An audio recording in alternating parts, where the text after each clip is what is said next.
I had just finished explaining the metrics.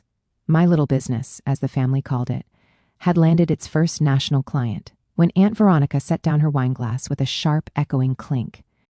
The expensive crystal rang out, silencing the polite chatter around the dining table.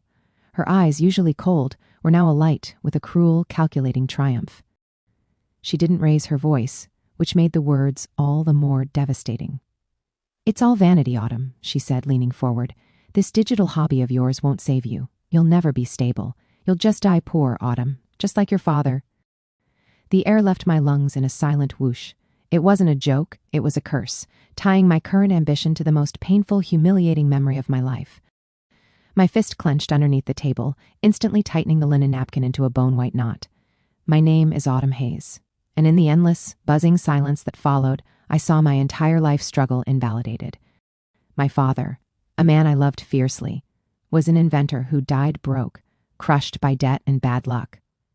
Veronica, the family's financial matriarch, had spent 2 decades using his failure as a cautionary tale to control us all. I felt the burn of tears, but years of practiced restraint held them back. The betrayal was absolute. She hadn't just insulted my work, she had desecrated my father's memory. I forced my lips into a smile so fragile, I worried it might shatter. My cousin, Marcus, Veronica's pampered, smug son, chimed in, leaning back in his chair. "Aunt V's right, Otts. Just take the assistant job I offered you. You can play around on social media there, and you'll get a real 401k. Leave the actual money-making to us." He gestured vaguely at the table, encompassing the entire oppressive weight of their generational wealth. He offered me a job answering phones. He thinks my mind is worth less than his filing cabinet. I gently pushed my chair away from the table, a motion so slow it felt cinematic. I looked only at Veronica. "Marcus, thank you for the generous offer," I said, my voice perfectly neutral, "but I'm building something I can own." I didn't wait for a reply, simply turned and walked toward the door. Once outside, underneath the harsh white floodlight of their driveway, I pulled up my contacts list and, with shaking fingers, systematically blocked Veronica, Marcus, and anyone who had laughed. The only path to victory was invisibility. The next morning, I sent a single, terse text to my mother, the only family member I trusted, focusing on a send digital 100%. Don't give them my number. I then took the silk scarf Veronica had once gifted me, a symbol of her suffocating charity, and pinned it to my office corkboard. It was my reminder. I replaced the abstract art on my wall with a giant, complex 3-year financial projection model. I was no longer fighting for income, I was fighting for financial autonomy. I ripped apart my firm's business model.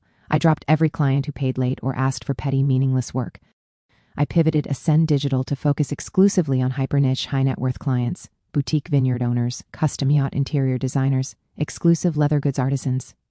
The work was demanding, intellectual, and carried immense fees. I wasn't selling services. I was selling access to an elite digital mindset, a 4-year time jump.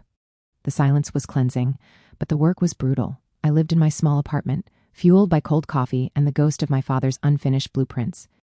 Every time doubt crept in, I heard Veronica's voice. "You'll die poor." That fear was my ultimate motivator. I wasn't just working for profit. I was working to erase a generational curse. I secured a low-interest commercial loan and purchased a small, anonymous office building in a secondary business park. It was modest, but it was mine, paid for with the blood, sweat, and digital savvy of Ascend Digital. My financial advisor confirmed my status, fully diversified, liquid, and holding 7 figures in pure equity. My fortress was built. A massive, unsolicited RFP landed on my desk. The client, Arbor Corp., one of the largest luxury real estate developers in the country. The project, the entire digital branding and marketing rollout for their new ultra-exclusive coastal development, Ocean's Bluff. I instantly recognized the address. This was the exact area where Veronica and Marcus had moved their investment focus. My fate was calling. My pitch to Arbor Corp was the best of my career. Impeccable data, flawless projections, and total confidence. I didn't just win the contract. I became the chief digital strategist for the entire Ocean's Bluff development. I was now controlling the narrative of the very place that represented Veronica's social and financial zenith. On my first site visit, disguised in a generic non-designer blazer, I walked the pristine, half-finished streets of Ocean's Bluff. I learned a critical layout. The entire development's success hinged on the sales of the first 10 most expensive properties, which Veronica's investment firm was managing. They had their entire reputation staked on this venture. I watched Marcus, looking harried and perpetually stressed, conducting a sales tour near the temporary office. Our eyes actually crossed for a fleeting moment. He saw a consultant, an employee maybe, but he did not see the cousin he had humiliated. I was an executive earning more than he made in a year, and I was utterly invisible to him. My mind immediately fixed on the most spectacular lot, a massive unlisted parcel right on the bluff, Lot 12.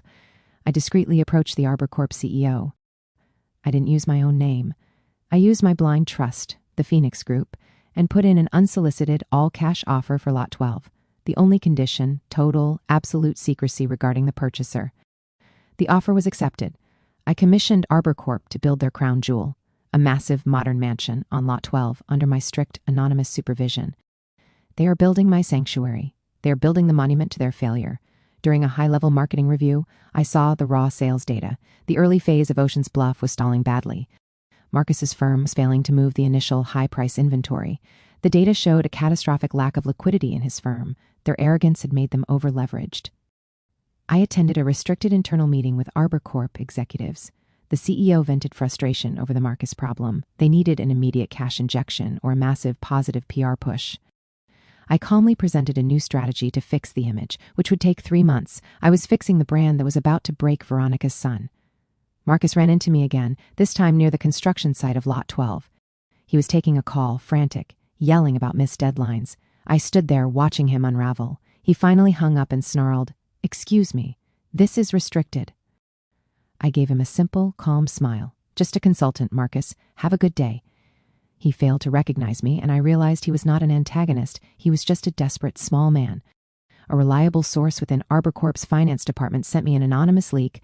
Veronica's entire investment firm was quietly trying to sell its stake in Ocean's Bluff to a competitor, desperate to recoup capital.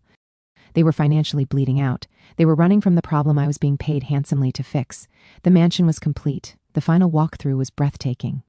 It was a glass and steel tribute to financial freedom, built on the best land in the county. I looked out over the Pacific, confirming my identity to the Arbor CEO for the first time.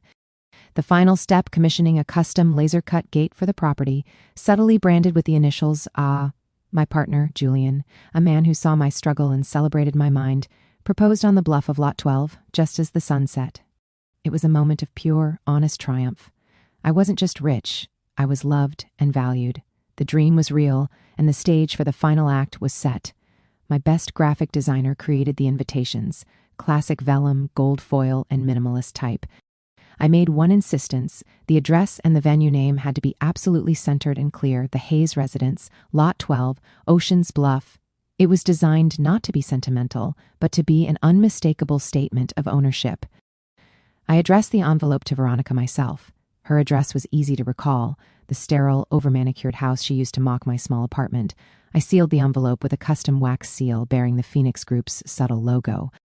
I drove to the post office and dropped it in the box. The work was finished. The inevitable consequence was in the mail. My mother called, tears in her voice. Veronica had received the invitation. Not only did she recognize the Ocean's Bluff address, the one she was desperately trying to escape, but she immediately called the Arbor Corp CEO, demanding to know who Autumn Hayes was and why she owned the only property selling for 8 figures. The CEO, legally bound by my privacy clause, gave only one answer. Ms. Hayes is the owner of Lot 12.